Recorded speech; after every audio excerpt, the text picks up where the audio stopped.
Hello everyone, good morning, honorable judges, respected teachers, fellow participants, and dear friends.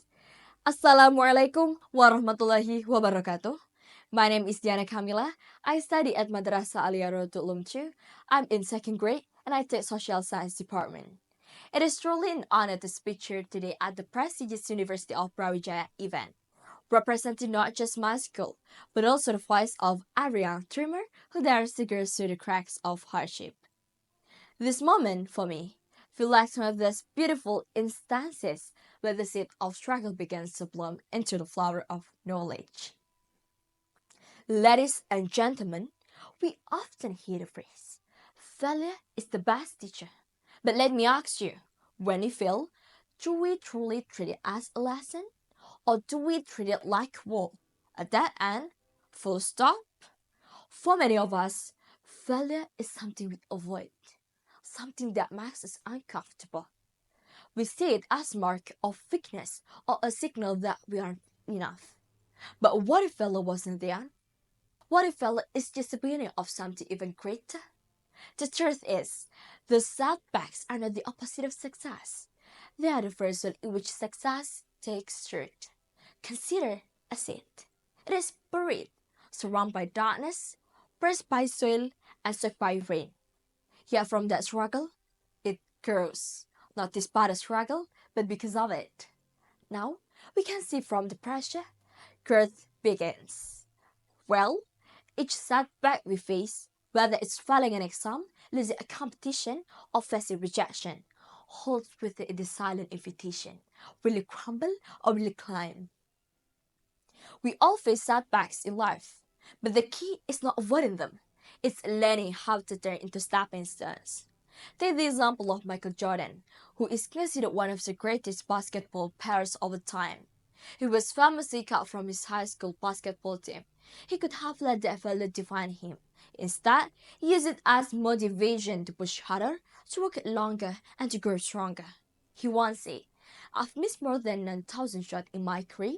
I've lost almost 300 games. 26 times I've been trusted to take the game-winning shot and missed. He could have given up, but he just used that setback as fuel to train harder, push further, and prove that failure was not the end, but the beginning.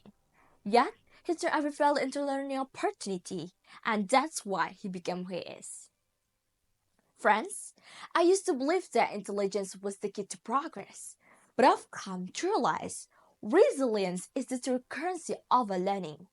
Resilience transforms obstacles into opportunities. It transforms the pain of I can't into the power of I will. Setbacks are not sign of weakness. They are invitations. They ask, will you stop here or will you take one more step forward? The difference between those who grow and those who give up is not talent or luck or intelligence.